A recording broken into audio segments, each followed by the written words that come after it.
নমস্কার। আজকে যে বিষয়টা নিয়ে ক্লাসটা সেটা হচ্ছে how to speak English without hesitation. তাহলে হেজিটেট না হয়ে আমরা কিভাবে ইংরেজিটা বলবো, কেননা আমরা যারা যারা ক্লাস 12 পাস করছি বা ক্লাস 10 পাস করছি বা চাকরির খোঁজে আছি বা বিজনেস করছি বা নিতান্ত পক্ষে বাড়িতেই বসে আছি, আমাদের কিন্তু ইংরেজিটা খুব প্রচণ্ড ধরনের প্রয়োজনীয়, সর্বক্ষেত্রে লাগছে। It is required in everything. So how do you practise? হ্যাঁ, একটা তো ঠিক আছে, আমরা তো যাবো ইয়েতে ইনস্টিটিউটে, সেখানে গিয়ে আমরা শিখবো, সেখানে আমরা জানবো, ঠিক আছে। কিন্তু বাড়িতে আমাদের শুধু শিখে এলে তো হবে না, বাড়িতে সেটা প্র্যাকটিস করতে হবে। কেননা the more you practise, the more you speak, you acquire fluency and accuracy. সুতরাং কীভাবে সেটা নিজের বাড়িতে করবো? ইনস্টিটিউট বা কোনো স্পোকেন ইংলিশ সেন্টারে শিখে এলাম, ঠিক আছে, কিন্তু নিজে প্র্যাকটিস করবো কীভাবে? প্রথমত কী করব? প্রথমত যেটা করব সেটা হচ্ছে we will read everything that is there in front of us, from newspapers, advertisements, social media ads, leaflets, সমস্ত জায়গায় ইংরেজিতে লেখা থাকে, সেইগুলো আমরা পড়ব। এবং অ্যাডভার্টিজমেন্টস যেগুলো পার্টিকুলারলি ব্র্যান্ডেড অ্যাডভার্টিজমেন্টস, সেগুলোতে কিন্তু প্রচুর নতুন ওয়ার্ড থাকে। তো সেইগুলো যদি আমরা পড়ে নোট ডাউন করে নিতে পারি, তাহলে কিন্তু ভোক্যাবুলারি ইনক্রিজ করছে। কিন্তু একটা জিনিস মনে রাখবেন, আমাদের চারপাশে যেই ইংরেজিটা আমরা অনেক সময় দেখি, সেটা কিন্তু অনেক সময়তেই ভুল থাকে, মানে ব্র্যান্ডেড অ্যাডগুলোর ক্ষেত্রে না, লোকাল বা অর্ডিনারিভাবে লেখা, সেখানে কিন্তু ভুল থাকে। যদি সেখানে ভুল থাকে, তাহলে সেটা কিন্তু অবশ্যই একটা ডিকশনারি কনসাল্ট করা উচিত। নেক্সট আমরা কী করব? নেক্সট আমরা try and form small sentences, simple sentences with everyday words. Everyday words কীরকম? অ্যাডজেক্টিভস আছে good, bad, cloudy, sky, sunshine, sunlight, moon, breakfast, dinner, lunch, cooking, school, college, busy, idle, cinema. কত everyday words যেগুলো আমরা প্রত্যেক দিন ইংরেজিতে কথা না বললেও ব্যবহার করে থাকি, সেগুলো দিয়ে ছোট ছোট সেন্টেন্স ফর্ম করি। তাতে কি হবে? লেখাটা হবে, বলাটা হবে, বলে সেটা লিখে এবং বলি। নেক্সট কি? নেক্সট হচ্ছে try to describe familiar incidents like a festival or social gathering, বা একটা visit to any place of interest, a day out. একটা রেস্টুরেন্টে হয়তো আমি খেতে গেছি, I can describe that only in my simple English that I know. হ্যাঁ, সেইটা বললাম আমি বাড়িতে এসে, হয়তো খেতে গেছি আমি, বাড়ি ফিরলাম, তারপরে I can speak on it myself, একাই বলছি আমি। তো এই যে বললাম, এবং যদি পারি সঙ্গে সঙ্গে দুটো লাইন লিখে ফেললাম, তাতে কিন্তু আমার ভোক্যাবুলারি বাড়ছে। আরেকটা কি করতে হবে? আরেকটা হচ্ছে listen to the daily news in English. ইংরেজি নিউজটা কিন্তু শোনা একদম মানে জরুরি, কেননা এটা যত শুনবো তত কিন্তু আমরা ওয়ার্ডস, ভোক্যাবুলারি আমাদের বাড়বে। নেক্সট হচ্ছে read simple story books in English. Read simple story books in English. English যেরকম বাচ্চাদের এনিট ব্লাইটন আছে, বাচ্চাদের ফেরি টেলস আছে, বাচ্চাদের কমিক আছে ইংরেজিতে।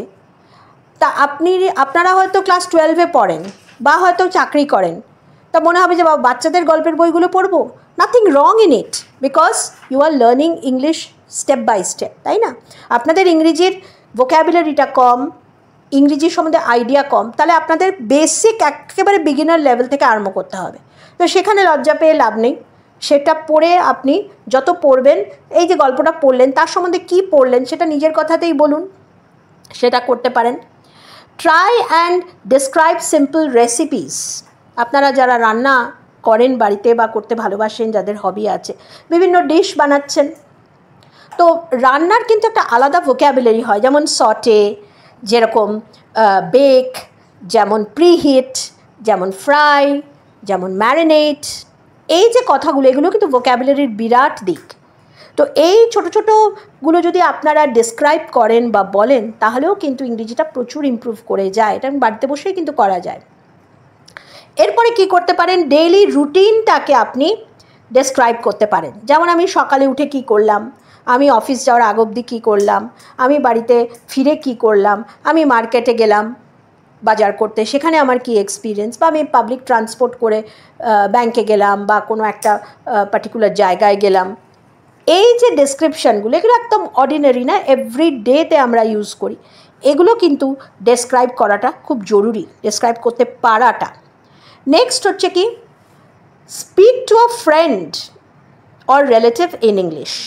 যে হয়তো ইংরেজি জানে বা কথা বলতে পারে, তার সাথে আপনি ইংরেজিতে কথা বলবেন।